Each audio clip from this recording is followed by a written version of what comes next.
Om Vishnupad Paramahansa Parivracharya Sutrasata Shri Srimad His Divine Grace Abhay Chanaravinda Bhaktivedanta Swami Srila Prabhupada Ki, ISKCON Founder Acharya Srila Prabhupada Ki, Ananta Koti Vaishnavrinda Ki, Namacharya Srila Haridas Thakur Ki, Prem se Kaur Shri Krishna Chaitanya Prabhu Nityananda Shri Advaita Gadadhara Srivasdi Gaur Bhaktavrinda Ki, Shri Shri Radha Krishna Gop Gopinath Sham Kun Radha Kun Giri Govardhan Ki, Vrindavan धाम की, मथुरा धाम की, नवदीप धाम की, श्री जगन्नाथ स्वामी की, यमुना माई की, श्रीमती तुलसी देवी की, सामवेद भक्त वृंद की, निताई गौर Premanandi. All glories to the assembled devotees. All glories to the assembled devotees. All glories to the assembled devotees. All glories to Shri Guru and Gauranga. Srila Prabhupada ki jai. Srila Gurudev ki jai. Namo Vishnupadaya Krishna Pastaya Putle Srimate Bir Krishna Goswami Niti Namne Namo Hamsa Nikashaya Prabhupada Priyate Shudita Shudinishta Bhemtasya Vakyanuvadine. Good morning and Hare Krishna to everyone. Welcome to this morning Srimad Bhagavatam class, Sri Radha Gopinath Temple, North Sydney. Welcome to all our online viewers on Mayapur TV and ISKCON Sydney YouTube and Facebook. This morning we are reading from Srimad Bhagavatam, Canto 3, Chapter 28, which is titled Kapila's Instructions on Devotional Service, and we are reading from text 27. So, Om Namo Bhagavate Vasudevaya.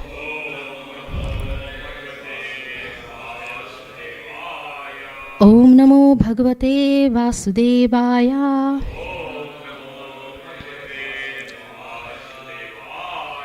Om Namo Bhagavate Vasudevaya. Narayanam Namaskrityam Naram Chaiva Narottamam Devam Sarasvatim Vyasam Tato Jayamudire Nasta Prayashu Abhadreshu Nityam Bhagavata Sevaya Bhagavati Uttama Shloke Bhaktir Bhavati Naishtaki Krishnaya Vasudevaya Devaki Nandanaya Cha Nandagopa Kumaraya Govindaya Namo Namaha. Okay.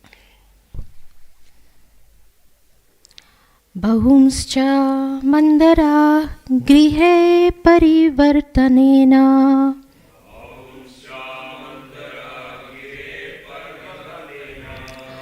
nirnikta bahu valayanadhilokapalan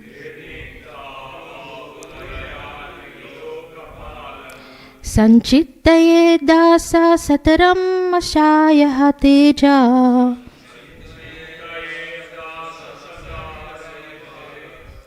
Shankham cha tatkara saruru haraja hamsam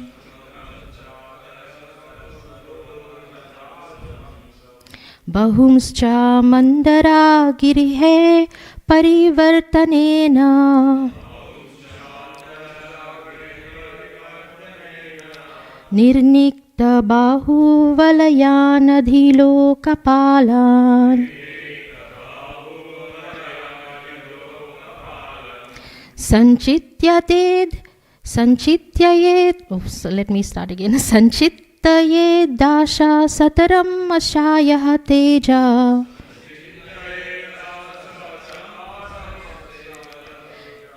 Sanchittayed dasha sataram ashayah teja Shankham cha tatkara sharuru haraja hamsam Bahumscha mandara girhe parivartanena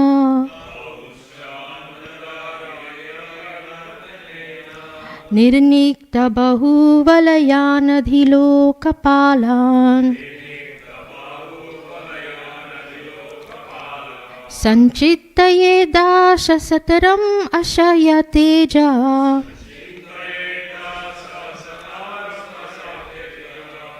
Shankam cha tatkara sharuru haraja hamsam.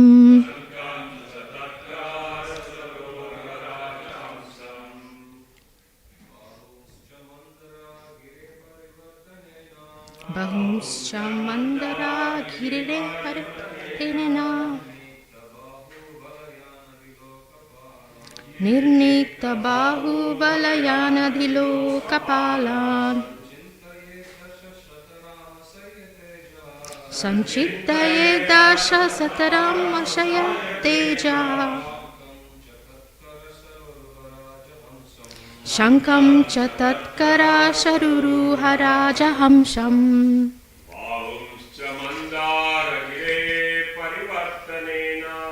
Bahumscha mandara gire parivartanena.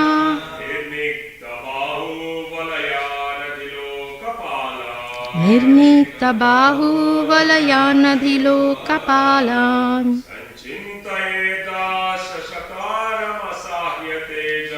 Sanchittaye dasha sataram ashayate cha.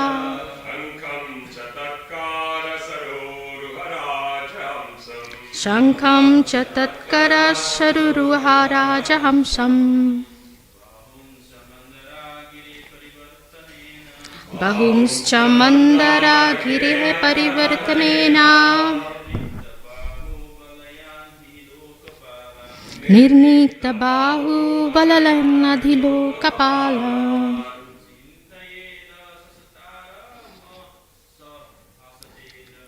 Sanchityate sataram ashayate jaha.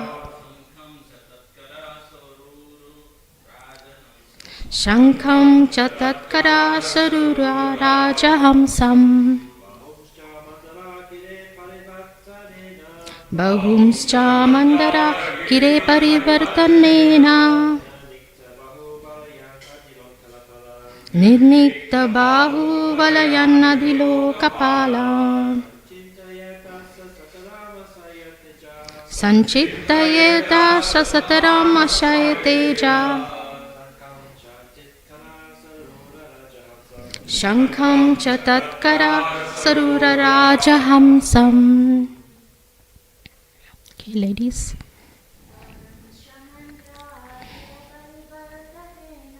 Bahumscha mandara gire parivartanena.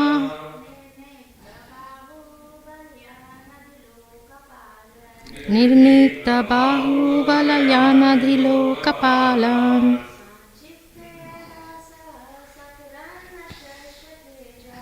Santitte dasha sataram ashayate ja.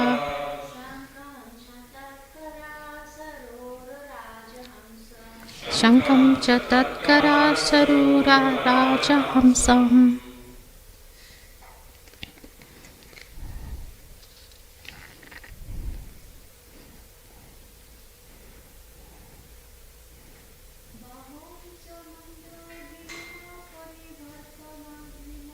Bahumscha mandara gire parivartanena.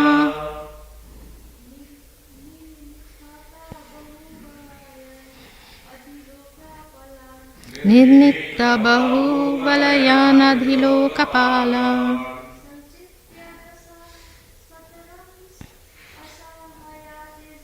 Sanchityata sataram asayate ja.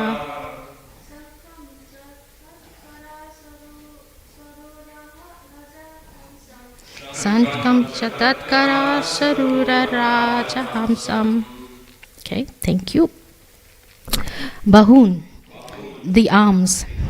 Cha, and Mandara Gire of Mount Mandara.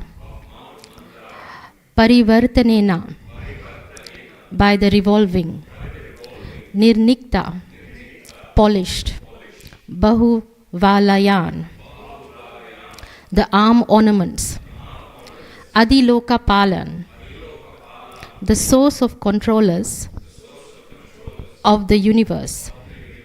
Sanchittayet, one should meditate on. Dasa Sata Aram. The Sudarshan disc, 1000 spokes. Ashaya Teja, dazzling luster. Shankam, the conch. Cha, also. Tatkara, in the hand of the Lord. Soruruha, lotus-like. Raja Hamsam, like a swan. So we've got the translation and the purport by His Divine Grace, A.C. Bhaktivedanta Swami Srila Prabhupada ki jai. So the translation of this sloka for this morning: the yogi should further meditate upon the Lord's forearms, which are the source of all powers, of the demigods who control the various functions of the material nature. Then the yogi should concentrate on the polished ornaments which were burnished by Mount Mandara as it revolved.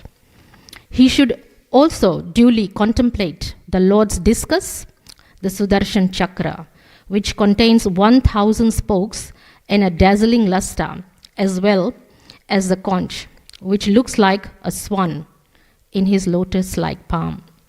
So we can all repeat. The yogi should further meditate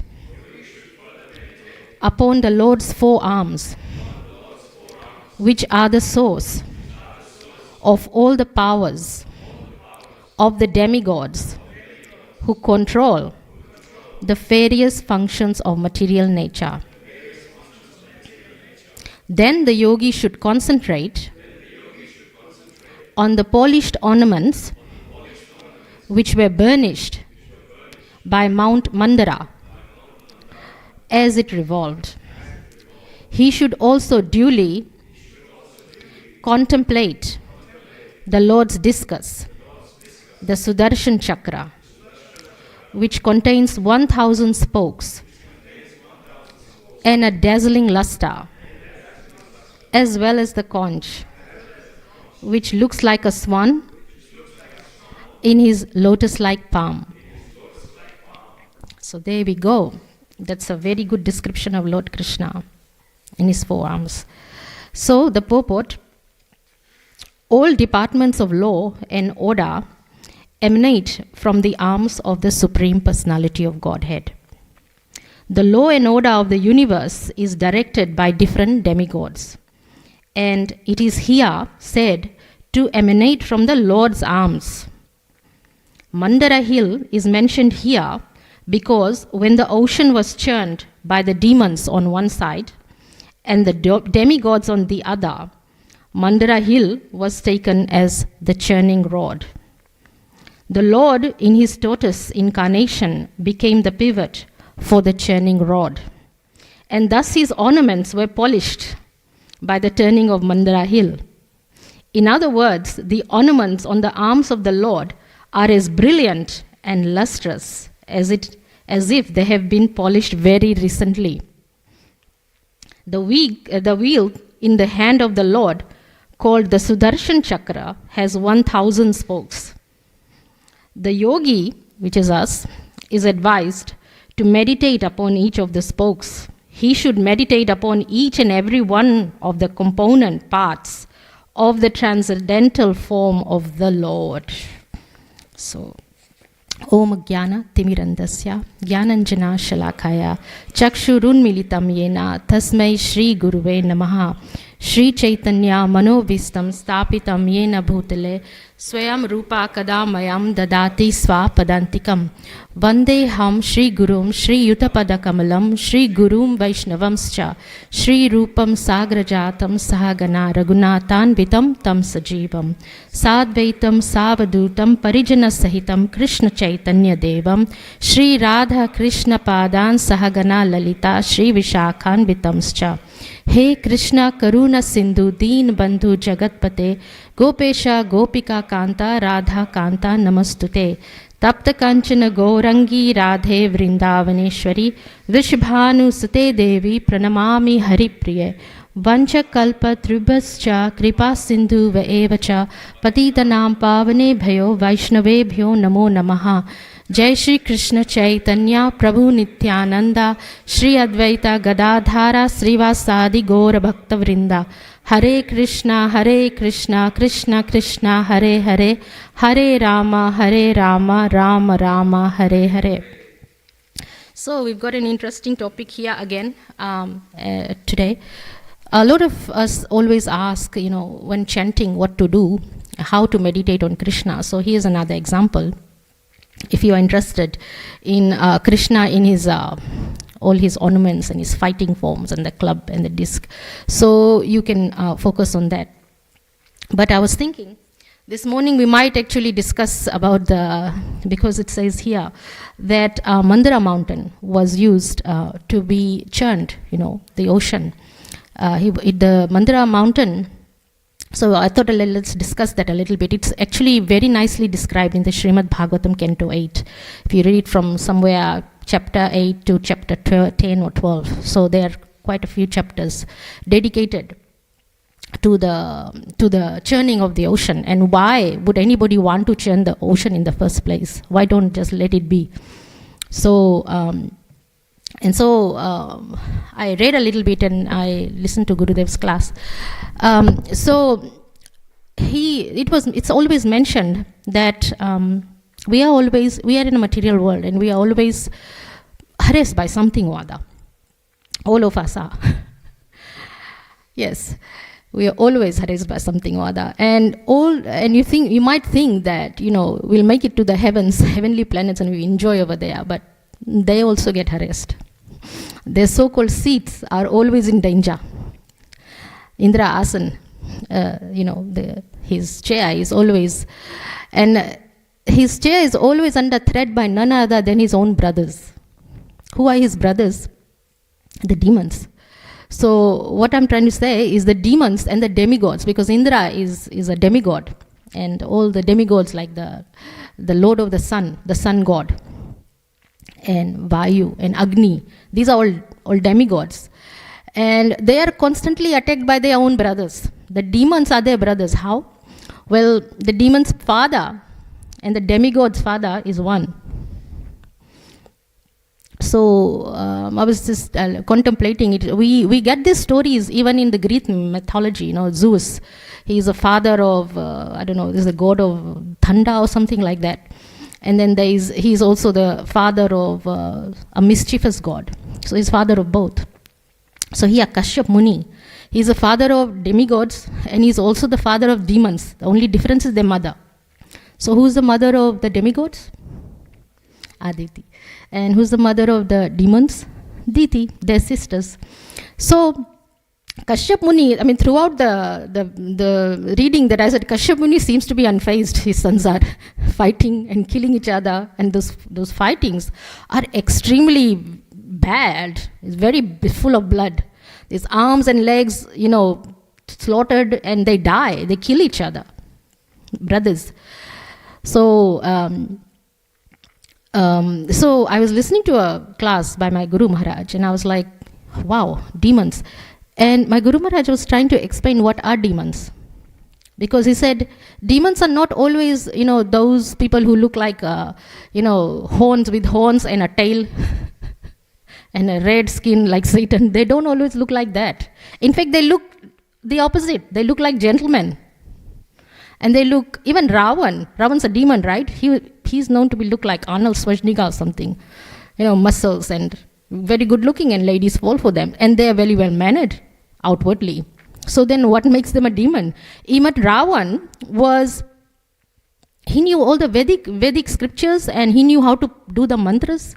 A demon was usually called by the demigods to do the havan and yagnas over there. He was so well endowed and so, intellectually capable, Vedic, he had all the knowledge. So then why would he be a demon? Well, the main difference, so this is how my spiritual master described a demon.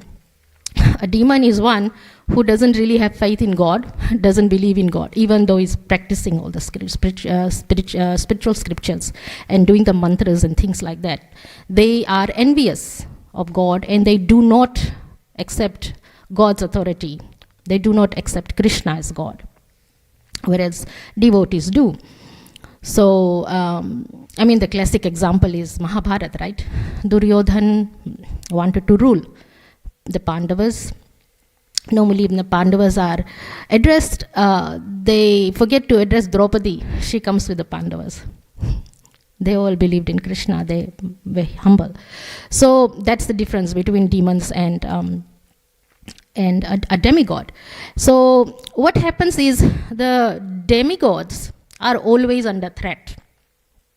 And in this particular case, the demons won. They won the fight. And so the demigods were very morose and upset. Indra lost his chair. And Diti there was very happy, and Aditi was unhappy that her sons lost. So the sons, demigods, they all went to Lord Brahma to say, how can we get our heavenly planets back? And the demons were residing in the heavens at that time. So Brahma went, Brahma said, I know what we can do. We can go and talk to Lord Vishnu, and he will give us a solution. So they went by the ocean shores of the milk ocean. And they offered beautiful prayers. You should read the prayers. They're very nice and very flattering. So if you want to know how to flatter Krishna, just read that part of the prayers. You'll get somewhere. So Lord Shiva and Lord Brahma, both of them, got together and offered prayers. Then Lord Vishnu, which is Lord Krishna, personality of Godhead, showed himself. And he was so brilliant. The demigods couldn't see him because of the lustre. And Lord Brahma even couldn't see him. And then after a while, Lord Brahma could finally see him. And Lord Vishnu, the personality of Godhead, he could have easily killed the demons just by a glance. But he didn't want to do that. He wanted to have this drama. He wanted the Leela. He enjoyed the drama. Actually, he's the king of dramas. In fact, one of my dreams he came. I shouldn't be talking about that, but he is. He said, I'm very good in drama. He told me in a dream. And he came and told me that because he wanted to tell me what I'm good in. I was really failing in exam. I'm not good in maths. Don't ask me about calculations and what was it? Oh, can't even remember. But I had to do my initiation, and I was told to read the Bhagavad Gita and the Chaitanya Charimrita, Nectar of Instruction. I was getting an exam, and 3 days later I was getting my final exam, which is the crux of my degree. If I fail this subject, the mathematics paper, I fail my whole degree, which is ridiculous. Why should one subject make you fail the whole degree? But it's a compulsory paper. I didn't know anything about mathematics. So Lord Krishna duly came and told me in my dream, I'm good in drama. And you are good in language. So you're not good in maths. So I thought, I'm doomed to fail my maths paper. So might as well don't bother studying it. I'll fail anyway, I'll waste my time. So I studied the Bhagavad Gita. I passed my exam for the initiation, for sure. But my paper for the exams, for the degree, I didn't know anything about it. So all my calculations were wrong, 100% wrong. But 80% of the paper was theoretical based on my calculation. So language skills were required 80% of the paper. And I began my answer with, provided my calculations are correct, this is my report. So based my report on wrong calculations. I got full marks, B+, and I was happiest. We get marks in the uni, A+, and people are over the moon, but I was happy with the B+. Anyway, so Krishna said he's very good in drama. So this is what he wanted to do. He wanted to churn the ocean for the drama. Just for the drama. And so what did he do? He gave these demigods a very good advice. And this is something for us to do as well. We can apply this in our own lives. First of all, we have to realize even the demigods' chairs are not secure. So whatever position we have today, it's not secure. It's subject to, it's temporary. So that's one lesson. Second lesson, the demigods were told, go and make friends with the demons. How can you do that? They just killed some of their mates.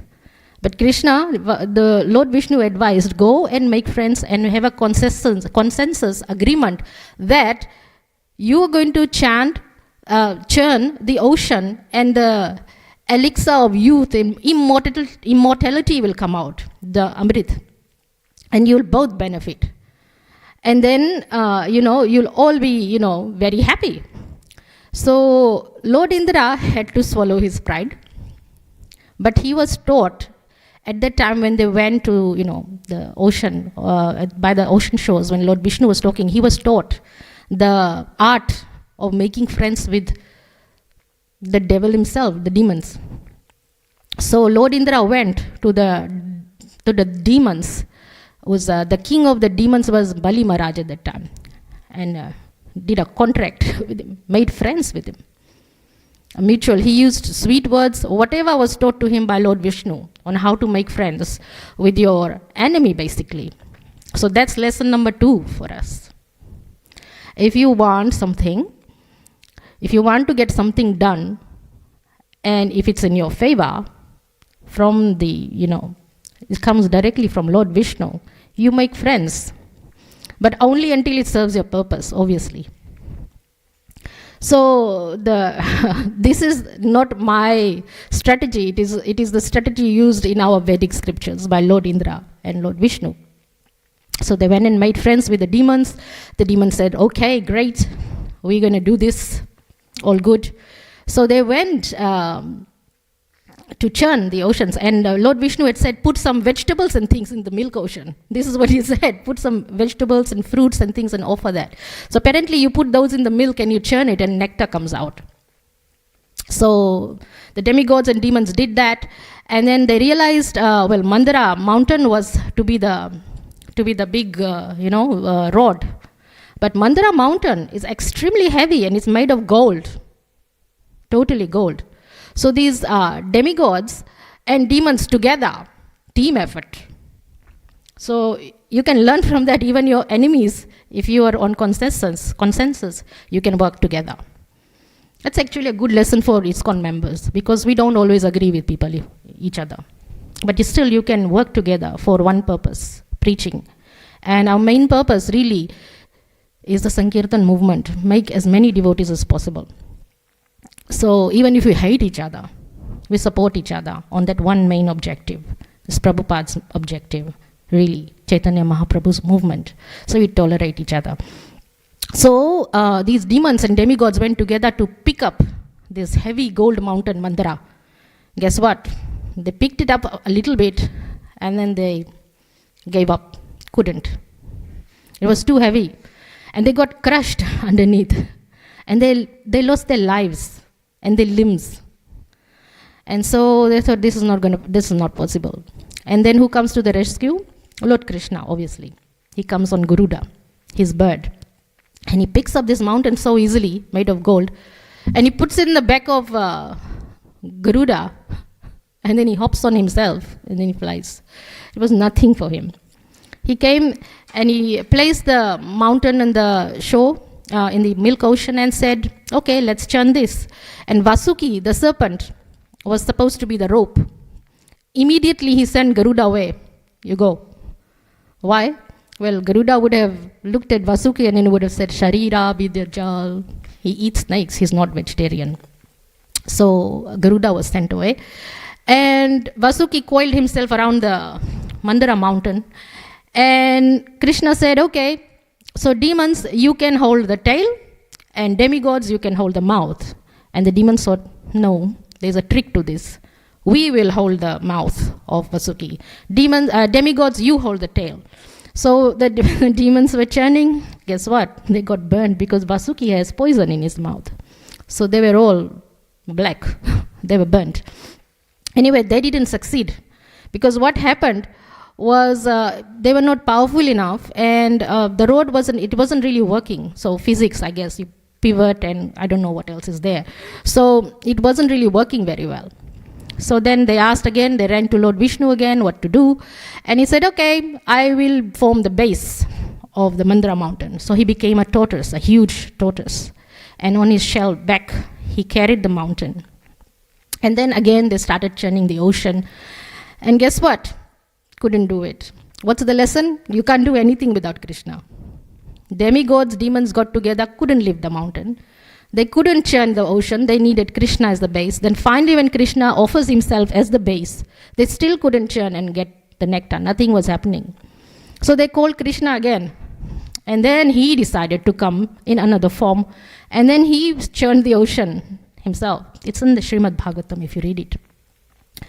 So then lots of things came out. So what's the lesson for the day? At every step, it teaches us something. First of all, make friends with your enemy. You can do it.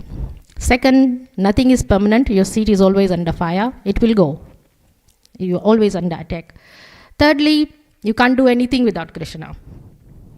You have to call him. So whatever you need every time, you have to call him. You can't do anything without Krishna. There is no success without Krishna.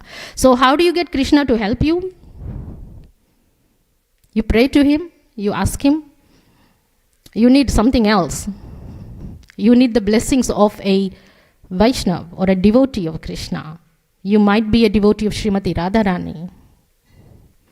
You might be a disciple of a bona fide spiritual master who represents Krishna. You cannot get the mercy of Krishna without higher blessings from someone. So how do you get those blessings? Is you serve a Vaishnava. That's what my spiritual master says in practically every class. Serve a Vaishnava. Serve. So do you just go willy-nilly and serve everyone? Well, if you want to, you can. But if somebody comes to you for help, you help them. Mataji, I need this. Prabhuji, I need this. If it's in your ability to help them. That's serving a Vaishnava. And what do you get in return?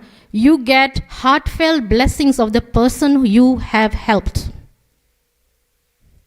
And those blessings, Krishna is pleased with that.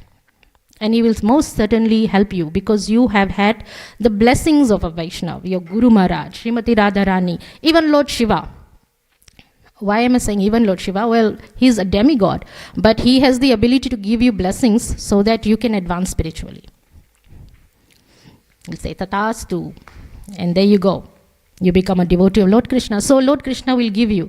So then lots of things came out of the ocean after Krishna gave a hand. First thing came out was the poison.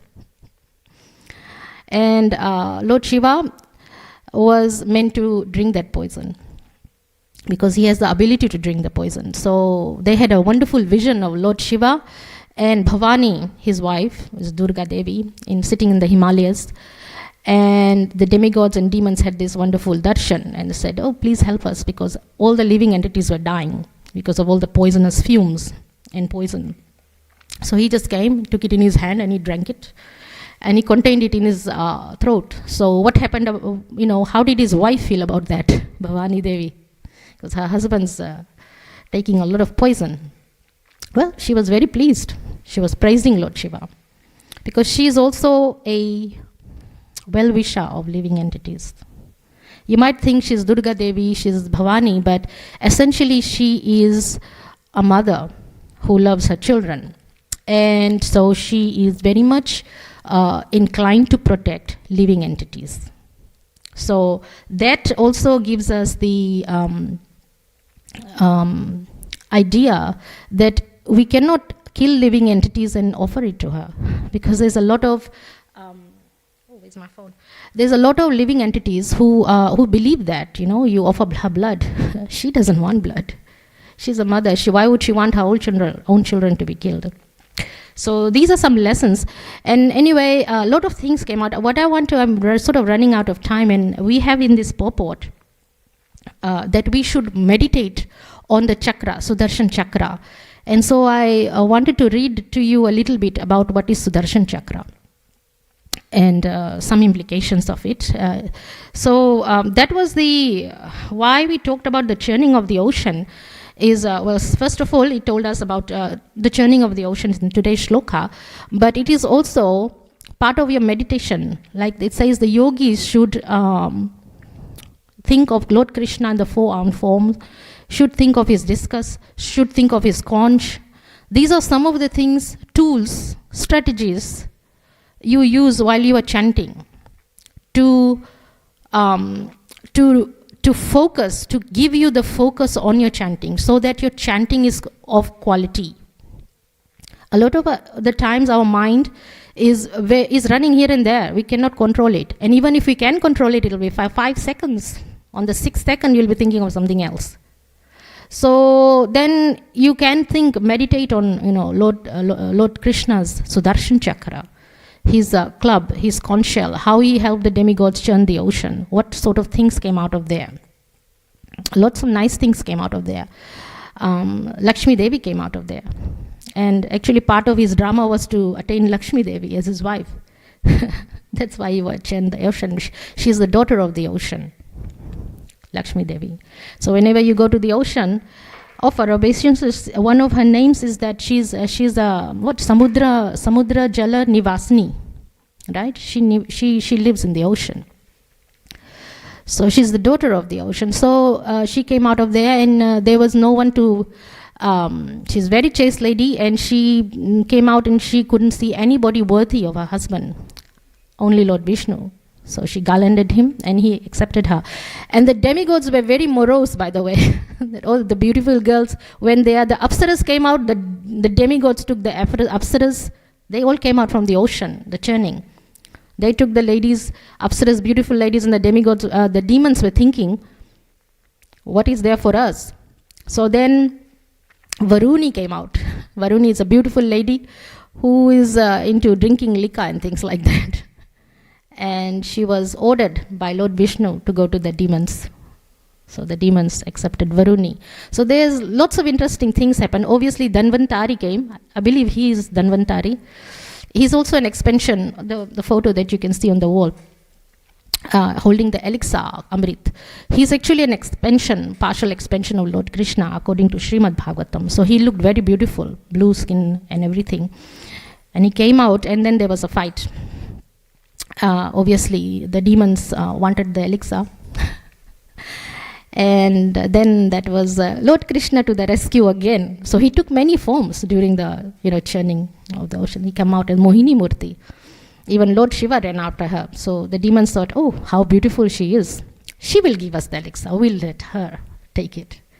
So he obviously gave the immortality elixir to the demigods. And the demons kind of figured out, or one demon, Rahu, he figured out, okay, they are being given the elixir, the Amrit, but not us. So he pretended, dressed like a demigod, sat in with the demigods and drank it. By that time he had already got immortal, even after Lord Krishna cut his head off because he realized he's a demon. So we've got one demon as a demigod, sort of. And if he's sitting in your charts, you're finished. when you're born, and then your astrologer says you've got a Rahu sitting on whatever house, that's it. Your life's pretty much miserable.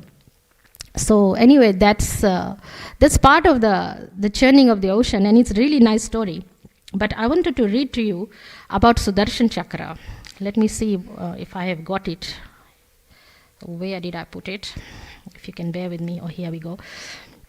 So Sudarshan Chakra is an amazing weapon. It is the king of all weapons. It is the most powerful weapon, actually. It defeats all the other weapons. And the luster of it is brilliant to the point when Lord Krishna and Arjun, they were traveling in the universe, and you have to cut through so many layers. There's a lot of darkness and things. So Krishna let his Sudarshan disc go first. So Sudarshan Chakra was brilliant. So it was making way. So it was like a torch, basically. It shone the light. And then Krishna came, even Garuda and Arjun with him. So Sudarshan Chakra is also is an enemy. So I'm just going to read it.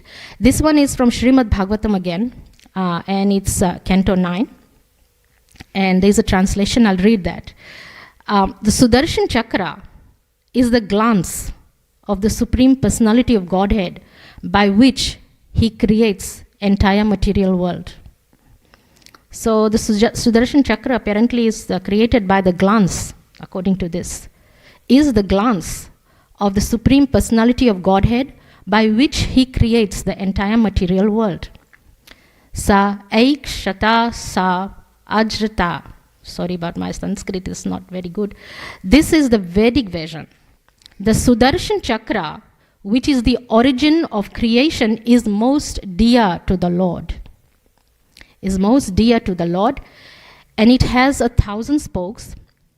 Now, this Sudarshan Chakra, what is it? This Sudarshan Chakra is the killer of the prowess of all other weapons. It means it can kill all the other weapons. It's the most powerful weapon. And it's also the killer of darkness. So like I was saying, Krishna let the Sudarshan Chakra go first and light the way so that he and Arjun could travel in the universe, cut through all the different layers of the elements. So Sudarshan Chakra is the killer of darkness and the manifester of the prowess of devotional service. So if you pray to Sudarshan Chakra, you could also get devotional service. How nice is that? So then there's a purport. He says in this chapter we find the most important one is the story about Ambarish Maharaj. We find Ambarish Maharaj is offering prayers to the Sudarshan Chakra. And we find how Sudarshan Chakra became merciful to Durvasa Muni. So if you make your prayers to Sudarshan Chakra, you will get results. You can, because Sudarshan Chakra is a personality and is most dear to Lord, even though it is a weapon. So by the order of Supreme Personality of Godhead Vishnu, Durvasa Muni immediately went to Ambarish Maharaj and fell at his lotus feet. So in the purport, it is asking, what is Sudarshan Chakra? The Sudarshan Chakra is the glance of the Supreme Personality of Godhead, by which he creates the entire material world. So we've read about that. Okay, so some more about Sudarshan Chakra. It is the means of establishing religious principles. And it is also the killer of all irreligious activities. So if there is some negative irreligious things happening at any place, you can do the Sudarshan Chakra Homa, which we've done here. It's very effective. Without his mercy, the universe cannot be maintained. And therefore, the Sudarshan Chakra is employed by the Supreme Personality of Godhead. When Maharaj Ambarish thus prayed, Sudarshan Chakra can be merciful. Sudarshan Chakra, being appeased, refrained from killing Durvasa Muni. So Sudarshan Chakra has a heart. So that was a little bit about Sudarshan Chakra. It removes all negativities. Even you can pray to Sudarshan Chakra. Because he is extremely dear to Lord Krishna, you get Lord Krishna's mercy automatically if you appease Sudarshan Chakra. And it removes, so whenever we do the Homa here, the Yagna, Lord Nrsimhadev for protection, we also ask the Chakra. I've done it myself. It is very, very useful to do that. So thank you for listening. I hope you got something out of this class. I certainly got something out of the reading last night. After the wonderful kirtan we had on Tuesday evening, last night, there's some very nice devotees who come and chant with their heart and soul. So if you can spare the time, please come and take part in the Sankirtan movement. We worship Lord Chaitanya Mahaprabhu, the Panchatattva, while we chant his unholy names. Thank you for listening. Granth Raj, Srimad Bhagavatam Puran ki jai. Sorry, I don't have time for questions today.